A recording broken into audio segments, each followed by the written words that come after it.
हर साल जब सूर्य देव वृषभ राशि से निकलकर मिथुन राशि में प्रवेश करते हैं, तब यह संक्रांति मनाई जाती है। इस दिन का धार्मिक और पौराणिक दृष्टिकोण से अत्यधिक महत्व है।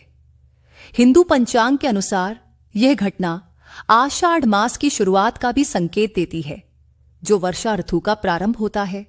और जैसे ही बारिश की पहली बूंदें धरती को छूती हैं, वैसे ही हमारी आत्मा भी इस शुभ दिन की ऊर्जा से सराबोर हो जाती है। संक्रांति शब्द का अर्थ है सूर्य का एक राशि से दूसरी राशि में प्रवेश करना। साल भर में कुल 12 संक्रांतियां होती हैं, लेकिन 4 संक्रांतियां विशेष रूप से पुण्यकारी मानी जाती हैं: मकर, मेष, तुला और मिथुन संक्रांति। मिथुन संक्रांति इनमें से एक अत्यंत शुभ अवसर है, क्योंकि यह देवताओं के उत्तरायण काल के अंत और दक्षिणायण की शुरुआत को दर्शाता है। यानी अब सूर्य दक्षिण दिशा की ओर अग्रसर होते हैं, जो भगवान यम की दिशा मानी जाती है। इसीलिए यह दिन पितरों के तर्पण और आत्मिक शुद्धि के लिए भी उपयुक्त माना गया है। भारत के विभिन्न हिस्सों में इस दिन को अलग अलग नामों से जाना जाता है। दक्षिण भारत में इसे आनी संक्रांति, ओडिशा में राजा पर्व, असम में बहा संक्रांति और बिहार झारखंड में जमाई षष्ठी के रूप में भी मनाया जाता है। ये सभी नाम दर्शाते हैं कि सूर्य की गति का प्रभाव केवल धर्म में नहीं, बल्कि जीवन के हर क्षेत्र में पड़ता है, खेती, ऋतुएं, शरीर और आत्मा तक। इस दिन सूर्य देव की विशेष पूजा की जाती है, क्योंकि वह केवल प्रकाश के ही नहीं, बल्कि जीवन, ऊर्जा और चेतना के स्रोत भी हैं। सूर्य के बिना जीवन असंभव है, और इसी कारण संक्रांति का हर दिन हमें सूर्य के प्रति कृतज्ञता व्यक्त करने का अवसर देता है। लेकिन मिथुन संक्रांति इस कड़ी में विशेष है, क्योंकि यह आत्मचिंतन और अंतर्मन की यात्रा की शुरुआत का प्रतीक भी बनती है। प्राचीन ग्रंथों में कहा गया है कि जब सूर्य देव मिथुन राशि में आते हैं, तब आध्यात्मिक साधना और दान पुण्य का विशेष फल प्राप्त होता है। यह समय है ध्यान, प्रार्थना और सत्कर्मों के माध्यम से आत्मा को प्रकाशित करने का। लोग इस दिन गंगा स्नान करते हैं, व्रत रखते हैं, सूर्य को अर्घ्य देते हैं और जरूरतमंदों को अन्न, वस्त्र और धन दान करते हैं। ये पर्व सिर्फ पूजा पाठ तक सीमित नहीं है, बल्कि यह हमें एक आत्मनिरीक्षण का अवसर देता है कि हम अपनी ऊर्जा को किस दिशा में ले जा रहे हैं। क्या हम जीवन के असली उद्देश्य की ओर अग्रसर हैं, या केवल सांसारिक मोह में उलझे हुए हैं? तो मित्रों, मिथुन संक्रांति का दिन केवल खगोलीय घटना नहीं, बल्कि आध्यात्मिक नव चेतना का संदेश है। यह समय है खुद से जुड़ने का, सूर्य देव के तेज से प्रेरणा लेने का और अपने जीवन में नव प्रकाश लाने का। प्राचीन काल की बात है, जब पृथ्वी पर अधर्म बढ़ने लगा था और राक्षसी शक्तियां दिन ब दिन मजबूत होती जा रही थीं, तब देवता अत्यंत चिंतित हुए। इन राक्षसों के कारण यज्ञ, तप और धर्म के कार्य बाधित होने लगे थे। तब सभी देवता भगवान विष्णु के पास पहुंचे और निवेदन किया, हे प्रभु, अधर्म बढ़ रहा है और पृथ्वी का संतुलन बिगड़ रहा है। इसका समाधान केवल आपके द्वारा ही संभव है। भगवान विष्णु ने मुस्कुराकर कहा, जब समय उचित होगा, मैं स्वयं पृथ्वी पर अवतार लेकर धर्म की पुनः स्थापना करूंगा। लेकिन अभी एक और शक्ति की आवश्यकता है, प्रकृति के तेज को जागृत करने की, और इसके लिए आवश्यक है सूर्य देव का सहयोग। उसी समय देवताओं की याचना पर सूर्य देव ने वृषभ राशि से मिथुन राशि में प्रवेश किया। जैसे ही सूर्य देव मिथुन राशि में आए, वैसे ही चारों दिशाओं में तेज फैल गया। प्रकृति मुस्कुरा उठी, ऋतुएं संतुलित हो गईं और आध्यात्मिक ऊर्जा का प्रवाह तेज हो गया। यह दिन था मिथुन संक्रांति का। पौराणिक मान्यता है कि इसी दिन से दक्षिणायन का प्रारंभ होता है, और दक्षिणायन वह काल है जब देवता अपने विश्राम में चले जाते हैं और मनुष्य को स्वयं अपनी साधना द्वारा आगे बढ़ने का अवसर मिलता है। इसलिए यह दिन विशेष रूप से आत्मनिर्भरता और आध्यात्मिक बल का प्रतीक माना गया है। एक अन्य कथा के अनुसार एक राजा था जिसका नाम राजा सूर्यकेतु था। वह सूर्य भगवान का परम भक्त था। हर संक्रांति पर वह उपवास रखता, सूर्य को जल अर्पित करता और जरूरतमंदों को दान करता। जब मिथुन संक्रांति आई तो उसने एक विशेष यज्ञ कराया, जिसमें ब्राह्मणों को दक्षिणा, गौदान और अन्न का वितरण किया। उसकी सेवा से प्रसन्न होकर सूर्य देव ने उसे वरदान दिया, हे राजन, जो भी भक्त इस दिन स्नान, दान और सूर्य अर्चना करेगा उसे पापों से मुक्ति मिलेगी और उसके जीवन में तेज, आरोग्य और वैभव बना रहेगा। तभी से यह परंपरा चली आ रही है कि मिथुन संक्रांति पर सूर्य देव को अर्घ्य देना, व्रत रखना और सेवा करना अत्यंत पुण्यकारी माना जाता है। मिथुन संक्रांति की सुबह विशेष रूप से पवित्र मानी जाती है। इस दिन की पूजा विधि न केवल शरीर को शुद्ध करती है बल्कि आत्मा को भी ऊर्जावान बनाती है।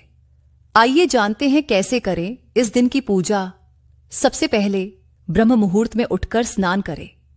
यदि संभव हो तो किसी पवित्र नदी, सरोवर या कुंड में स्नान करें। लेकिन यदि यह संभव न हो तो घर में गंगा जल मिलाकर स्नान करना भी पुण्यदायक होता है। स्नान के बाद स्वच्छ वस्त्र पहने, प्रेफरेबली पीले या सफेद रंग के, क्योंकि ये रंग सूर्य देव के प्रतीक माने जाते हैं।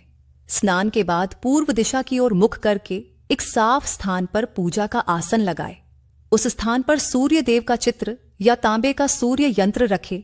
अब तांबे के लोटे में शुद्ध जल भरे, उसमें थोड़ी सी गंगा जल, लाल फूल, अक्षत, चावल और एक चुटकी रोली या कुमकुम मिलाए।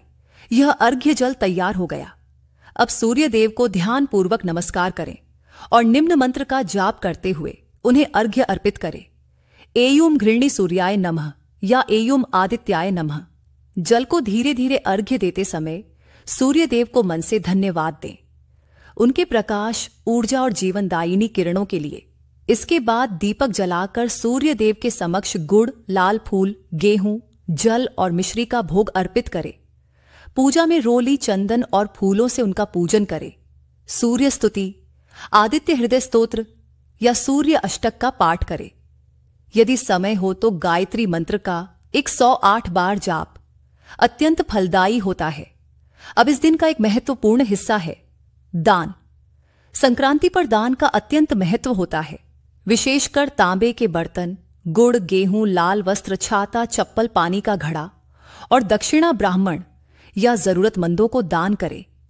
यदि किसी वृद्ध या जरूरतमंद व्यक्ति को भोजन करवा सकें तो उसका पुण्य अनंत गुना बढ़ जाता है। यदि व्रत रख रहे हैं तो निर्जला या फलाहार व्रत रखें।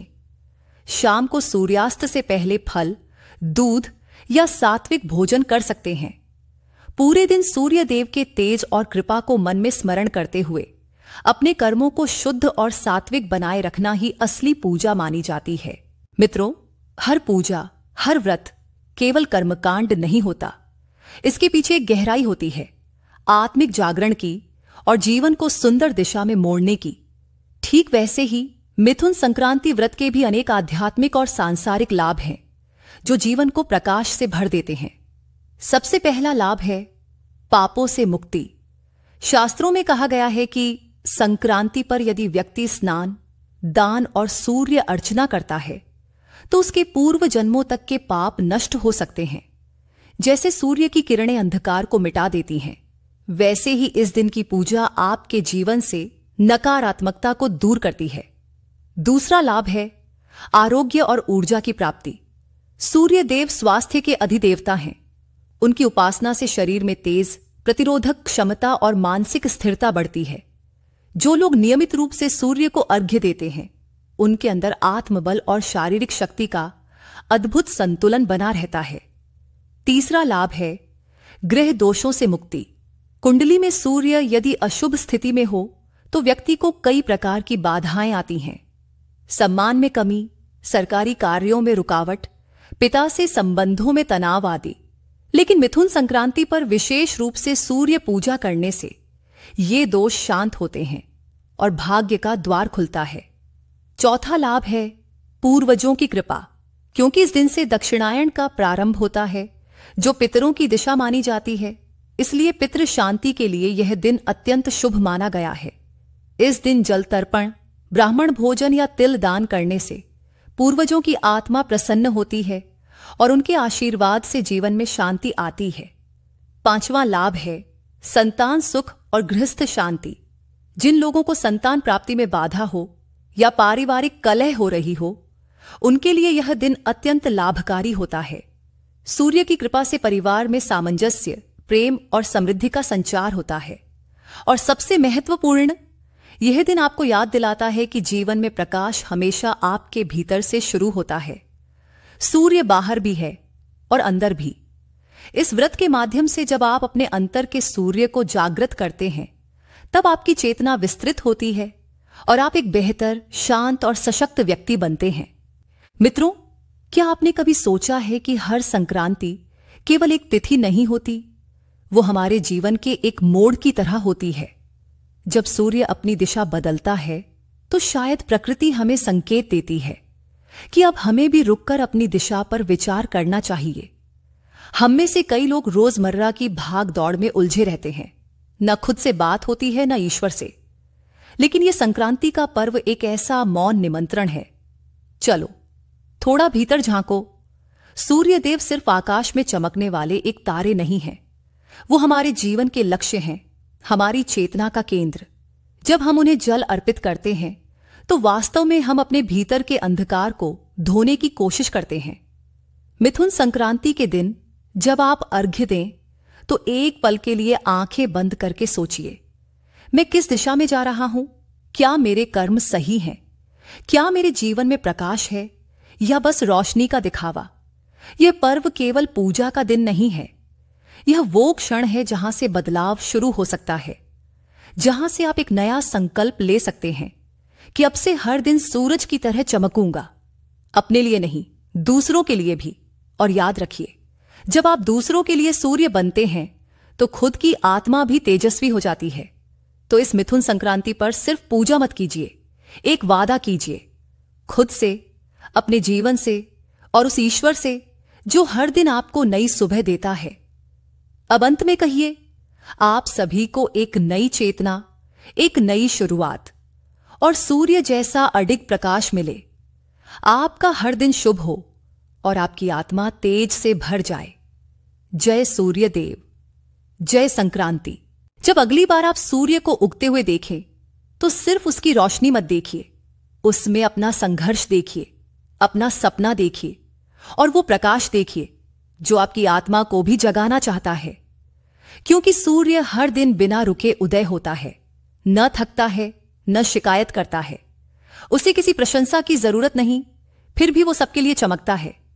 क्या हम अपने जीवन में थोड़े से सूर्य नहीं बन सकते? हो सकता है आपके जीवन में अंधेरे हों, समस्याएं हों, लेकिन यही तो संक्रांति सिखाती है। दिशा बदलिए, दृष्टि बदलिए और देखिए कैसे सारा जीवन बदलता है। मिथुन संक्रांति का यह दिन केवल सूर्य के राशि परिवर्तन का नहीं, आपके भीतर एक नई रोशनी के आगमन का भी प्रतीक है।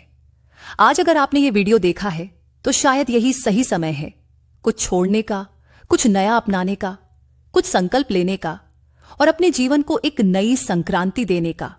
तो आइए इस दिन को सिर्फ पूजा तक सीमित न रखें, इसे एक नई शुरुआत बनाइए। सूर्य देव से प्रार्थना है कि वह आपके जीवन को तेज, ऊर्जा और सच्चाई से भर दे। आपके घर में सुख, शांति और स्वास्थ्य का वास हो। आप सभी को मिथुन संक्रांति की हार्दिक शुभकामनाएं। आपका हर दिन सूरज जैसा स्वच्छ, ऊर्जावान और उज्जवल बने। जय सूर्य देव, शुभ संक्रांति।